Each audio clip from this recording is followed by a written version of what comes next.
अपनी आंखें बंद कीजिए, कुछ पल के लिए बंद कीजिए। अपने मन से पूछिए कि मैं कौन हूं। थोड़ा देखिए अंदर से क्या जवाब आ रहा है। मैं प्रवचन को 20 सेकेंड के लिए रोकता हूं।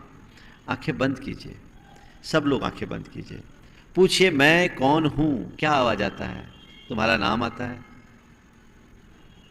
तुम्हारा रूप आता है, तुमने अपनी जो छवि बना रखी है वो उभरता है, या कुछ और उभरता है? कभी किसी व्यक्ति से पूछो भाई साहब आप कौन, फट से जबान पर व्यक्ति का नाम उभर आता है ना? मैं फलाना हूं, मैं ठिकाना हूं, है ना? अपनी इमेज के बारे में भी जब भी देखो तो मैं कैसा दिख रहा हूं, जो तुम्हारा ये ऊपर का लुक है ना, वही तुम्हारी छवि में आती है ना? अपने आप को नाम और रूप तक सीमित कर रखा है। पर भैया थोड़ा विचार करो, तुम्हें ये नाम कब मिला? ये नाम तुम्हारे साथ जो जुड़ा है कब से जुड़ा? हाँ, महाराज जन्म के बाद एक दिन हमारे परिजनों ने मिलकर हमारा नामकरण कर दिया, तब से हमारा यही नाम है। कब तक रहेगा? जब तक जिंदा है तब तक रहेगा। कुछ अच्छा करेंगे तो मर जाने के बाद भी कुछ दिन रहेगा, बस, है ना? ये रूप, तुम्हारा ये जो रूप है, जिस रूप पर तुम इतना इतराते हो, इठलाते हो, जिसके प्रबंध और व्यवस्था में अपने जीवन का सब कुछ अर्पित करते हो, उस रूप की कथा क्या है? कहां से शुरुआत हुई है तुम्हारे रूप की? अभी जहां हो 25-50 बरस पीछे मुड़कर देखो, तुम्हें दिखाई पड़ेगा नंग धड़ंग मिट्टी में खेलता हुआ एक नन्हा सा बच्चा, है ना? थोड़ा और पीछे देखो तो तुम्हें नजर आएगा मां के पेट में विकासोन्मुख एक भ्रूण। यही है ना? और अभी जहां हो उससे 25-50 बरस आगे बढ़ो तो तुम्हें दिखाई पड़ेगा लाठियों के सहारे हाँपता कांपता चलता हुआ एक वृद्ध। और थोड़ा आगे बढ़ो तो तुम्हें नजर आएगी सुलगती हुई एक चिता, जिसमें तुम्हारा ये सुंदर सलोना रूप धू धू कर जलकर राख में परिवर्तित हो जाएगा। यही है ना तुम्हारे रूप की कहानी, मां के पेट से लेकर चिता की राख तक। तो क्या तुम्हारा वजूद इतना ही है? इस नाम के पहले तुम थे कि नहीं थे? इस रूप के पहले तुम थे कि नहीं थे? इस नाम के बाद भी तुम रहोगे या नहीं? और इस रूप के जल जाने के बाद भी तुम रहोगे कि नहीं? सवाल इसका है। माना तुम नाना नामों से पुकारे जाते हो, माना तुम नाना रूपों को धारण करते हो, लेकिन तुम नाम नहीं हो, रूप नहीं हो, अनाम अरूप ही तुम्हारा स्वरूप है। इसे पहचानो। जो अनाम है, अरूप है, वह हमारे जीवन का मूल तत्व है। जब तक हमारी दृष्टि उस पर केंद्रित नहीं होगी, तब तक हम सच्चे अर्थों में अपने जीवन का कल्याण नहीं कर सकते। मनुष्य की यही दुर्बलता है, सबको जानता है, अपने आप को नहीं जानता। आप कौन हैं आपसे पूछे, आपका नाम आएगा। आपने अपनी पर्सनालिटी जिस रूप में बना रखी वो आएगा। मैं अमुक हूं, मैं सुखी हूं, मैं दुखी हूं, मैं बड़ा हूं, मैं छोटा हूं, मैं रूपवान हूं, मैं कुरूप हूं, मैं धनी हूं, मैं निर्धन हूं, मैं राजा हूं, मैं रंक हूं, मैं अमीर हूं, मैं गरीब हूं, मैं स्त्री हूं, मैं पुरुष हूं, मैं बाल हूं, मैं वृद्ध हूं, मैं युवा हूं, मैं बच्चा हूं, मैं अधिकारी हूं, मैं सेवक हूं, मैं नेता हूं, मैं क्या हूं? क्या लगाते हो अपने साथ? किसी भी व्यक्ति की बात सोचो, उसके साथ जो भी चीजें जुड़ी है वह सब ऊपर की उपाधियां हैं जो संयोगतः जुड़ी हुई है, उनसे स्थायी संबंध नहीं है। आज है कल रहे इसका कोई भरोसा नहीं, कल बदल सकती है चीजें बार बार बदलती है, बदलाव घटित होता है। वो मैं नहीं हूं, फिर भी मैं उसे ही रूप में अपने आप को मानता हूं। ये मेरा अज्ञान है, ये मेरा भ्रम है। देह और आत्मा का अनादिकालीन गठबंधन कुछ ऐसा है कि संसार के सभी प्राणी देहात्म बोध के भ्रम से भरे हैं। शरीर जगत से ऊपर किसी भिन्न जगत का एहसास और आभास ही नहीं है। हमने तन उपजत अपनी उपज जान, तन नसत आपको नाश मान की प्रवृत्ति अपना रखी है। संत कहते हैं जब तक तुम देह के तल से ऊपर उठकर चेतना के स्तर पर जीने के आदि और अभ्यासी नहीं होगे, जीवन का रस नहीं ले सकोगे। देह के तल से ऊपर उठिए, चेतना के स्तर पर जुड़ने का प्रयास कीजिए। जीवन में तभी बदलाव घटित होगा और तभी सच्चे अर्थों में अपने जीवन का रस ले पाओगे कि देह के तल से ऊपर उठे। यही भेद विज्ञान है। मैं शरीर में हूं पर मैं शरीर नहीं हूं। यह समझ अपने भीतर जिस दिन विकसित हो गई, उसी दिन तुम्हारे जीवन की दिशा बदल गई। लेकिन भ्रम है। हमारे यहां कहा गया देहात्म विभ्रांत बहिरात्मा। जो शरीर में ही आत्मा का भ्रम रख करके चलते हो बहिरात्मा, वह ज्ञानी है।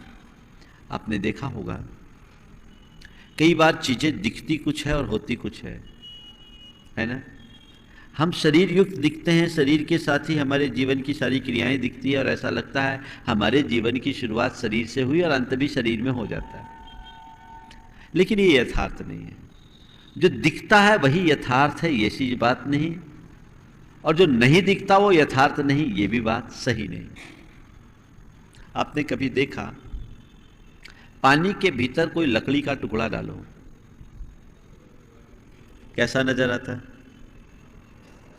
पानी की बाल्टी में लकड़ी का टुकड़ा डालने पर कैसा लगता है? कभी डाल के देखा? कैसा दिखता है? हाँ, तिरछा दिखता है। क्यों दिखता है? पानी में आपने लकड़ी का टुकड़ा डाला, लकड़ी तिरछा दिखेगा, वो लकड़ी तिरछी दिखेगी। कोई सामान्य व्यक्ति है वो सोचेगा अरे लकड़ी में तो जादू है, सीधी लकड़ी को, पानी में तो जादू है, सीधी लकड़ी को तिरछी कर देती। आप डालोगे, बाहर निकालोगे तो लकड़ी सीधी, अंदर डालोगे तो तिरछी। साधारण व्यक्ति इस भ्रम में पड़ जाता है कि लकड़ी में कुछ ऐसा है, पानी में ऐसा कुछ है कि लकड़ी तिरछी हो रही। लेकिन जो व्यक्ति प्रकाश के परावर्तन के सिद्धांत को जानता है वो कहेगा भैया लकड़ी तिरछी दिख जरूर रही है पर लकड़ी तिरछी नहीं है, वो तो सीधी है। तिरछी दिख रही है, तिरछी नहीं है, वो सीधी है। क्यों दिख रही है तिरछी?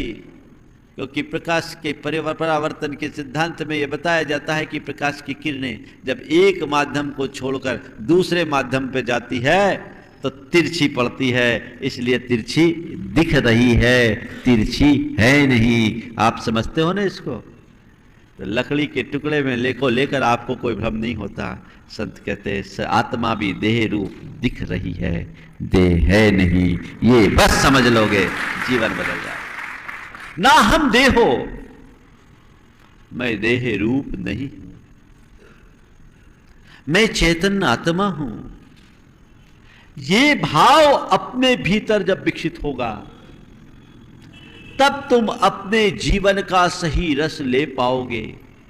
स्वयं के परिचय के अभाव में सच्चे अर्थों में हमारी धार्मिकता की भी शुरुआत नहीं होती। अपना परिचय पाओ, मैं कौन हूं इसे समझो। जब मैं संघ में आया, सामायिक में बैठ जाता था, माला फेरता था, माला में उतना मन नहीं लगता था। गुरुदेव से पूछा, गुरुदेव सामायिक में ध्यान कैसे करें? उनने एक छोटा सा वाक्य दिया, सूत्र वाक्य, जो मेरे लिए बड़ी प्रेरणा का आधार बन गया। उन्होंने कहा बस कुछ मत सोचो, जो दिख रहा है वो मैं नहीं, जो देख रहा है वो मैं हूं। क्या दिया? सारे शास्त्रों का निचोड़। जो दिख रहा है वो मैं नहीं हूं, जो देख रहा है वो मैं हूं। क्या क्या दिख रहा है? देखो थोड़ा सा। हाँ, दिख क्या रहा है? सारा संसार। और देखने वाला कौन है? हाँ, ये आंखें देख रही। गुरुदेव ने मुखमाटी के अंत में इसी बात को लिखा, बाहर यह जो कुछ भी दिख रहा है वो मैं नहीं, वह मेरा भी नहीं। बाहर यह जो कुछ भी दिख रहा है वो मैं नहीं, वो मेरा भी नहीं। ये आंखें मुझे देख नहीं सकती, मुझ में देखने की शक्ति है। बाहर यह जो कुछ भी दिख रहा है वो मैं नहीं, वह मेरा भी नहीं। ये आंखें मुझे देख नहीं सकती, मुझ में देखने की शक्ति है। सभी का मैं दृष्टा हूं, उसी का मैं सृष्टा हूं। बाहर यह जो कुछ भी दिख रहा है वो मैं नहीं, मेरा भी नहीं। जो कुछ भी दिख रहा है अचेतनमिदम सर्वम, सर्वम अचेतनमिदम। सब अचेतन है, जड़ है, चेतन नहीं। चेतन तो मेरे भीतर का वह तत्व है। आंख नहीं देख रही, आंख के भीतर से जो झांक रहा है वो मैं हूं। मात्र देखने वाला, जानने वाला मैं हूं।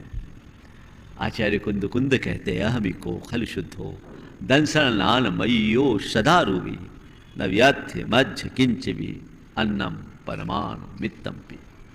मैं एकमात्र शुद्ध दर्शन ज्ञान स्वभावी आत्मा हूं, अरूपी हूं।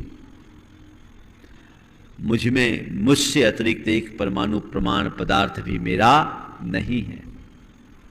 वह मैं हूं, उसे पहचानो, अपने आप को जानो। पर जब तक व्यक्ति के ऊपर मोह का प्रभाव रहता है वो अपने आप को नहीं जान पाता। जैसे कोई व्यक्ति नशे की हालत में अपनी शुद्ध बुद्ध खो देता है। शराब पी ले तो उसे होश नहीं रहता वो कहाँ है क्या है। नशा उतरता है तो उसे समझ में आता है।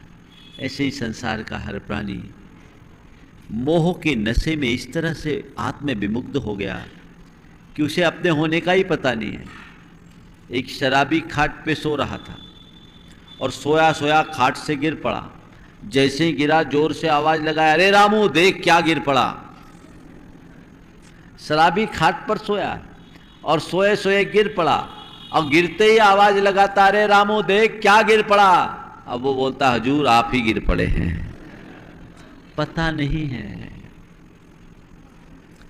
सबका पता मिलता मगर खुद का पता मिलता नहीं, क्या करे। सब दिया जलता मगर मन का दिया जलता नहीं, मैं क्या करूं। अपने आप को जानने का प्रयास पहला होना चाहिए। जिस दिन तुम्हारे भीतर ये भाव बोध जाग जाएगा कि मैं आत्मा हूं और वो श्रद्धा पक्की बन जाएगी, तो जो अनात्मा के चक्कर में 24 घंटे लगे रहते हो ना, उस पर अपने आप विराम लगना शुरू हो जाएगा। अभी तो अनात्मा में ही आत्मीयता का भाव जगता है, इसलिए जीवन में सब कुछ उलट पुलट चलता आ रहा है। आत्मा को आत्मा के साथ जानो, अज्ञानता से अपने आप को मुक्त करो। आप लोग भगवान की स्तुति करते समय कभी कभी ये पंक्तियां दोहराते हो, मैं भ्रम्यो अपन पौ विशर आप, अपनायो विधिफल पुण्य पाप, निज को पर का करता पिछान, पर में अनिष्टता इष्टमान, आकुलित भयो अज्ञान धार, जो मृग मृग तृष्णा जानिवार। भगवान, आज आपकी शरण में आने के बाद मुझे मेरी भूल का एहसास हो रहा है। आज मेरा भ्रम टूट रहा है। आज मुझे समझ में आ रहा है कि इस संसार में मैं जो आज तक भटका हूं वो केवल इसलिए मैं भ्रमो अपन पो विशराप, अपने स्वरूप को भूलने के कारण ही संसार में भटका हूं। अगर मैंने अपनी पहचान की होती तो मेरा ये भटकाव नहीं होता। और अपने को भूलकर मैंने कर्म के उदय में कर्म के फल स्वरूप जो पुण्य और पाप के रूप में संयोग मुझे मिले, मैंने उन्हें अपना लिया। उसमें इष्टानिष्ट बुद्धि मेरे मन में हुई। मैं अपने मन में संकल्प विकल्प जगाता रहा, मेरे अंदर कर्ता बुद्धि बैठ गई और उसी अज्ञानता के कारण मैं दुखी रहा। स्वरूप भ्रम के कारण जैसे मृग तृष्णा में भटकता है, वैसे मैं भी भटकता ही रहा। अपने आप को पहचानो। अच्छे अच्छे लोग भी विभ्रम को तोड़ नहीं पाते, इन्हीं में उलझ कर रह जाते हैं। पहचानने की कोशिश कीजिए। एक दफे मैं आत्मा की चर्चा कर रहा था। प्रवचन के उपरांत एक सज्जन मेरे पास आए, पेशे से वो डॉक्टर थे, बहुत पुरानी बात है।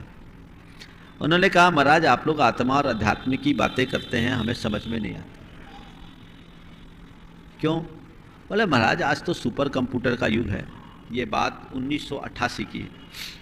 सुपर कंप्यूटर की युग का युग है।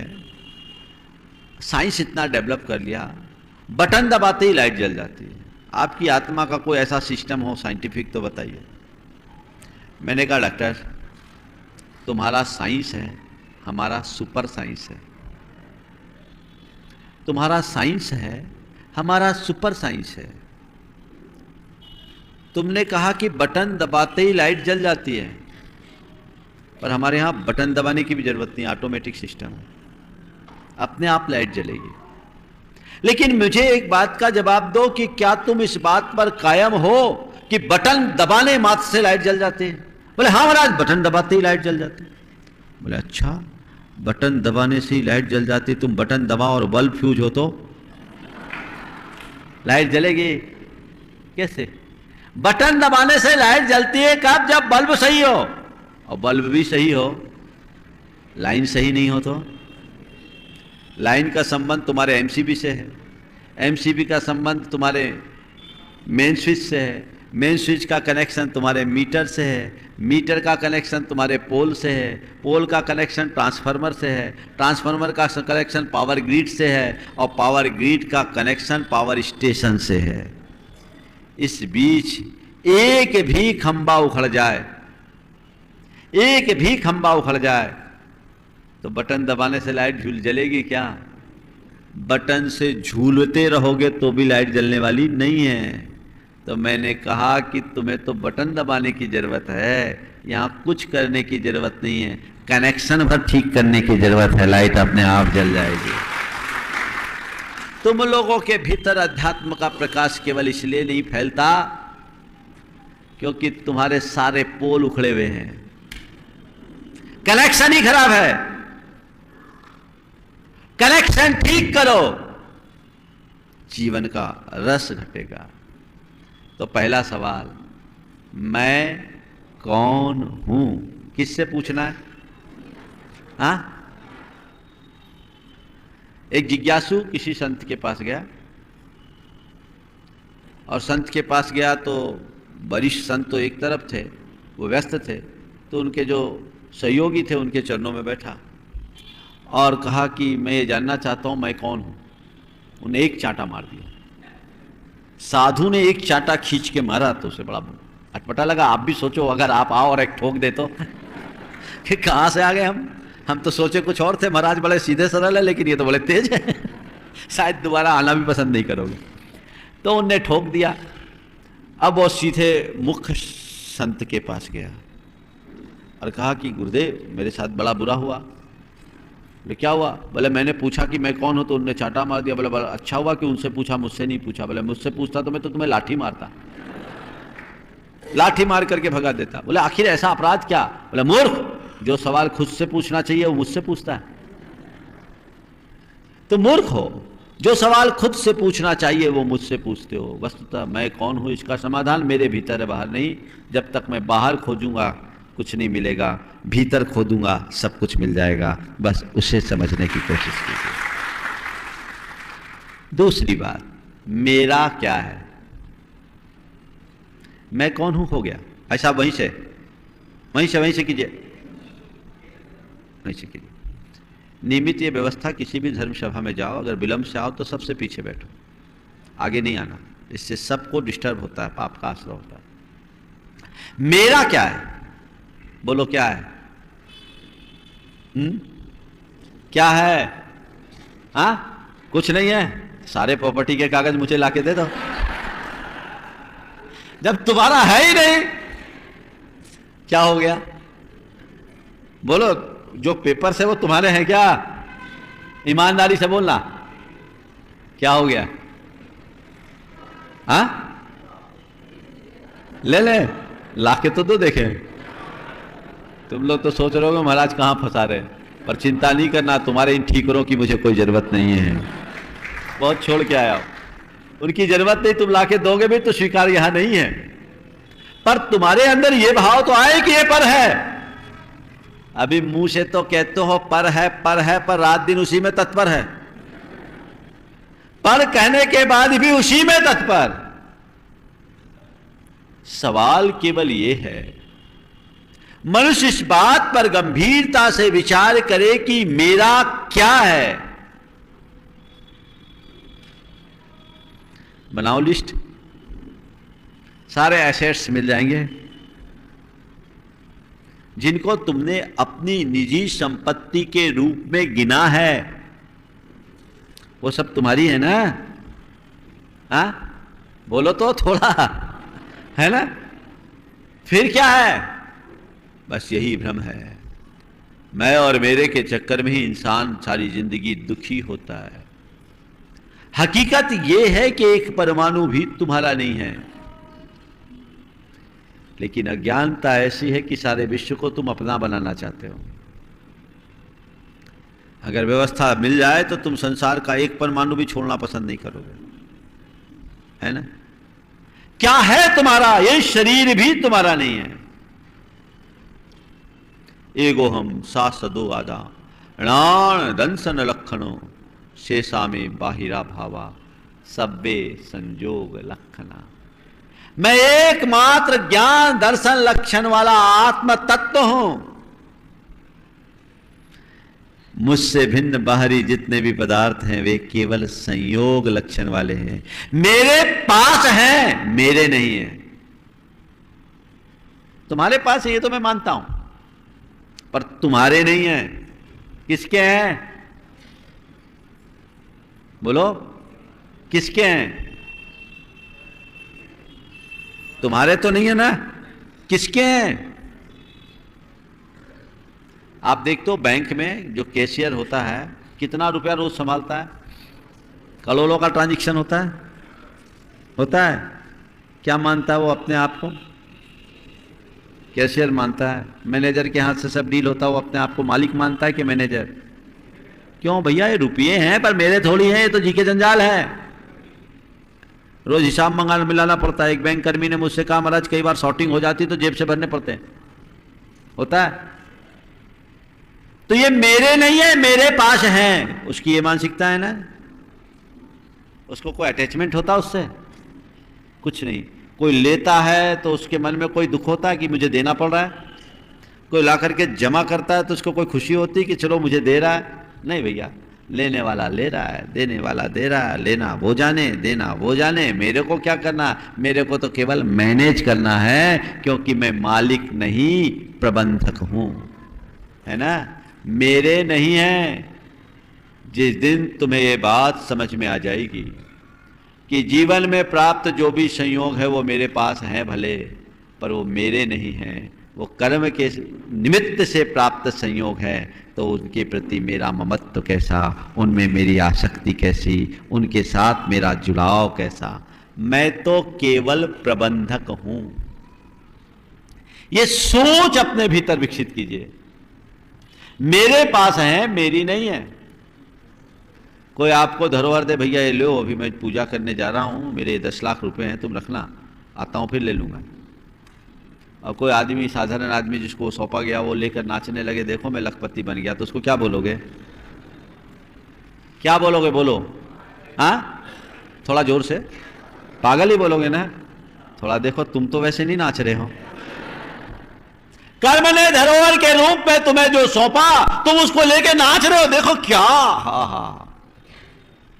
थोड़ी सी उपलब्धि पाते हो, लाइफ टाइम अचीवमेंट। वाह रे अचीवमेंट, क्या अचीव किया है तुमने? कहां है हम? कितने अज्ञानता में जी रहे हैं हम? कब कर्म का खेल बदल जाए कोई भरोसा है? थोड़ी सी हवा बदलेगी, तुम्हारी हवा खिसक जाएगी, कोई भरोसा नहीं। ये समझ अंदर हो तो मन में संकल्प विकल्प नहीं आएंगे। चीजें तुम्हारे पास है, तुम उसका उपभोग करो, उपयोग करो, पर अपने स्वामित्व की बुद्धि उनमें मत जुड़ने दो, क्योंकि तुम उसके स्वामी नहीं हो, तुम केवल उसके प्रयोक्ता और नियोक्ता हो। उसका जितना प्रसंग हो प्रयोग करो, उसका सही कार्य में नियोजन करो, पर वह चीजें तुम्हारी न थी, न है, न रहेगी। तुम्हारी क्या, किसी की नहीं है। अच्छा थोड़ा सोचो, जिनको तुम अपनी अपनी कहते हो, कभी उनसे पूछा वो तुम्हारी होने के लिए राजी है? कन्हैयालाल मिश्र प्रभाकर ने एक बहुत अच्छी बात लिखी। उन्होंने लिखा कि मैं अपने एक धनी मित्र के यहां गया, उसने एक बहुत बड़ा बंगला बनाया था, मकान बनाया, दिखाया, बड़े बाग, बड़े ठाट, सब कुछ दिखाने के बाद मुझसे पूछा, आया पसंद मेरा घर, कैसा लगा मेरा घर? मैंने सहज भाव से कहा बहुत अच्छा, कि तभी मुझे लगा कि मेरे इस उत्तर को सुनकर मकान हंस रहा है, मुस्कुरा रहा है, और उसकी इस मुस्कुराहट में मिठास नहीं, व्यंग है। मैंने पूछा क्यों जी तुम क्यों हंसे? बस यूं ही तुम्हारे मित्र की बात पर हंसी आ गई। मैंने पूछा क्यों जी तुम क्यों हंसे? बस यूं ही तुम्हारे मित्र की बात पर हंसी आ गई। इसमें हंसने की क्या बात है? अजी इसमें हंसने की सिवा और बात ही क्या है? इसमें हंसने की क्या बात है? अजी इसमें हंसने की सिवा और बात ही क्या है? कहता है मेरा घर, मेरा घर, मेरा घर। तो फिर क्या यही इसका बाप कहा करता था और वही उसके बाप का बाप कहता है मेरा घर, मेरा घर, मेरा घर।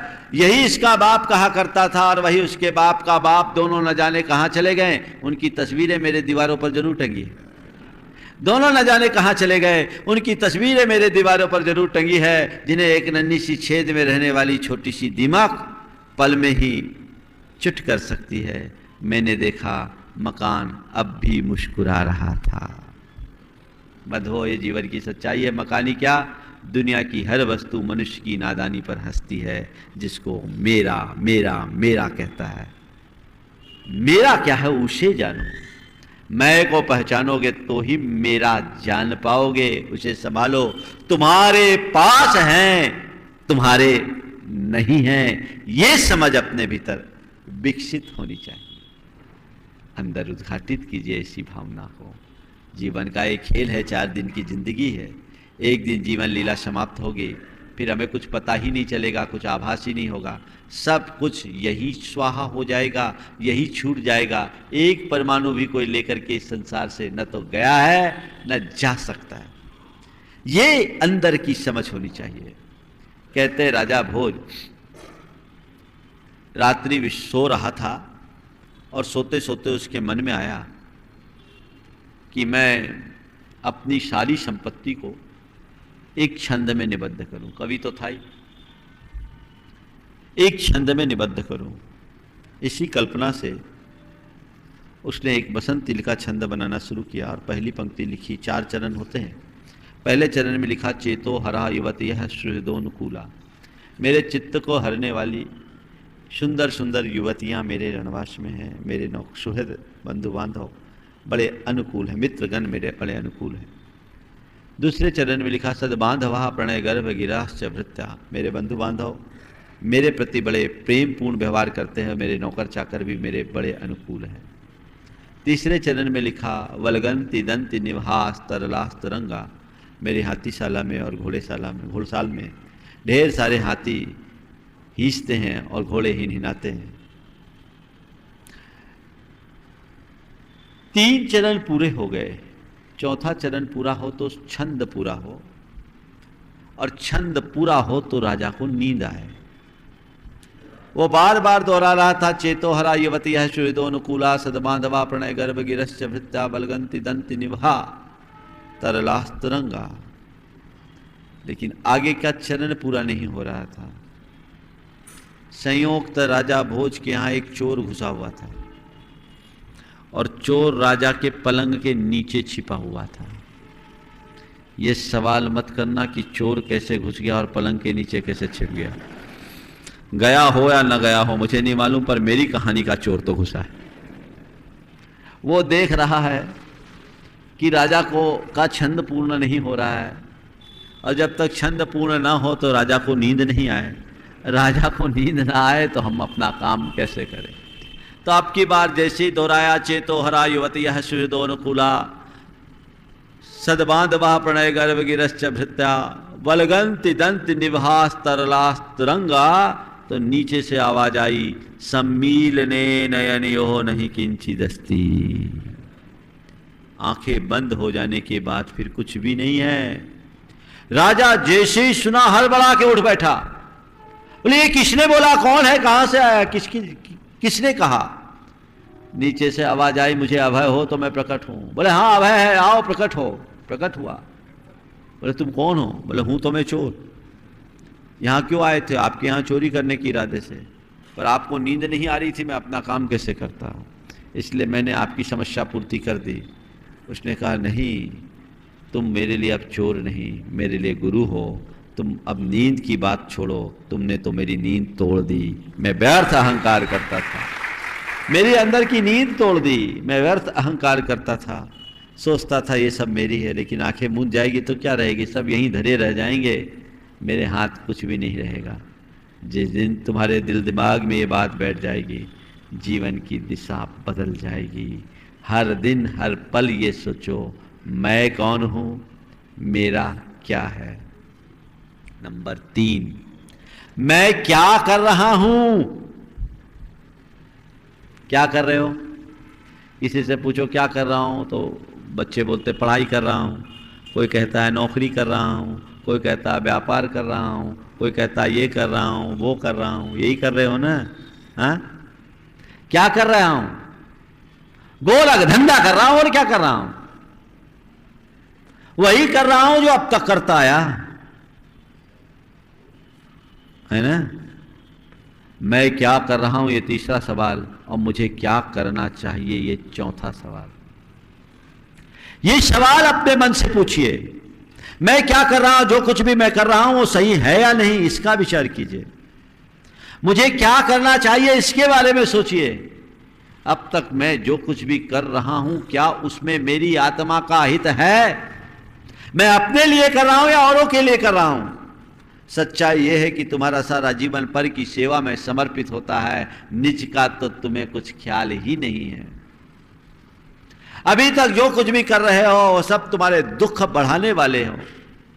दुख मिटाने का रास्ता तो अपनाओ। अपनाना चाहिए परमार्थ का मार्ग, अपना रहे हो संसार का मार्ग, कैसे चलेगा। मैं क्या कर रहा हूं, जो कुछ भी कर रहा हूं गलत कर रहा हूं, मुझे क्या करना चाहिए इसका विचार करो। जो मुझे करना चाहिए वो मैं करूंगा, तब मेरा जीवन जाकर धन्य होगा, हमारी दृष्टि उसकी तरफ घटित हो। जो कर रहे हैं सब उल्टा पुल्टा कर रहे हैं। क्या कर रहे हैं, जो आज तक करते आए, कोई नया कर रहे हैं कि सब पुरानी चीजें हैं। हाँ? शिक्षक ने छात्र को कुत्ते पर लेख लिख कर लाने के लिए कहा। सभी छात्र लेख लिख कर ले गए। एक लेख देखकर शिक्षक भी अचरज में पड़ गया। बोला लेख तो तुमने बहुत अच्छा लिखा, लेख तो तुमने बहुत अच्छा लिखा, लेकिन ठीक ऐसा ही लेख, हूबहू लेख पिछले बरस तुम्हारा बड़ा भाई लेकर आया था। ठीक ऐसा ही लेख, हूबहू लेख पिछले बरस तुम्हारा बड़ा भाई लिखकर लाया था। इस लेख और उस लेख में कोई अंतर नहीं, राज क्या है। उसने कहा सर कुत्ता वही है तो लेख दूसरा कहां से लाएंगे। हर कोई एक ही कुत्ते पर लेख लिखता आ रहा है। वही आहार, भय, मैथुन, परिग्रह, 4 संज्ञा के लेख, वही गोरख धंधा, वही भागम भाग, वही आपाधापी, वही धमा चौकड़ी, और क्या कुछ नया, कुछ भी नहीं। सब पुनरावृत्तियां हैं। जिस दिन तुम समझ जाओगे उस दिन जीवन बदल जाएगा। अपने आप को बदलने की कोशिश कीजिए। राजा भोज ने एक बार ये घोषणा कर दी कि जो भी मुझे एक नई कविता सुनाएगा उसे 1,00,000 रुपया दूंगा। रोज लोग नए नए कवि आते, कविताएं सुनाते, राजा से पुरस्कृत होते। 4 वज्र मूर्ख थे, उनने सोचा कि अपन भी कोई कविता सुना दे तो हमारे जीवन भर की व्यवस्था हो जाएगी। और राजा भोज को कविता सुनाने के ख्याल से रात अंधेरे में ही निकल गए। सुबह सुबह निकले तो एक घर से चरखे की आवाज़ आ रही थी। तो एक ने कहा, चरर मरर चरखा चल रहा है। अपनी लाइन बना दिया, बोले मेरी कविता बन गई। क्या बनाई? चरर मरर चरखा चल रहा है। मूर्खों की कविता कैसे होगी? चरर मरर चरखा चल रहा है, ठीक है। थोड़ी देर बाद आगे बढ़े तो देखा एक तेली का बैल था, खली भूस खा रहा था। उसने दूसरे ने कहा, तेली का बैल खली भूस खाए।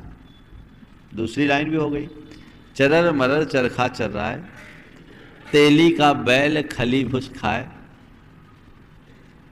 आगे बढ़ा तो देखा एक आदमी तीर कमान लेकर जंगल की ओर जा रहा था। उसने कहा, इतने में आ गए तीर कमांद। 3 लाइनें हो गई। चौथे से बोला, तू बोल तो कविता पूरी हो गई। बोले चिंता नहीं करो, मैं आंसू कवि तुरंत कविता बनाऊंगा। ठीक। पहुंचे राजा भोज के दरबार में, कहे कि हमने एक संयुक्त कविता बनाई। राजा को भी बड़ा आश्चर्य भी हुआ, उत्सुकता भी हुई कि एक से एक धुरंधर कवि, ये संयुक्त कविता क्या है, देखते हैं। चारों लाइन से खड़े हो गए राजा भोज के सामने। पहले ने कहा, चरर मरर चरखा चल रहा है। दूसरे ने कहा, तेली का बैल खली भूस खाए। तीसरे ने कहा, इतने में आ गए तीर कमान। तो चौथे ने छूटते ही कहा, राजा भोज मूसर चंद।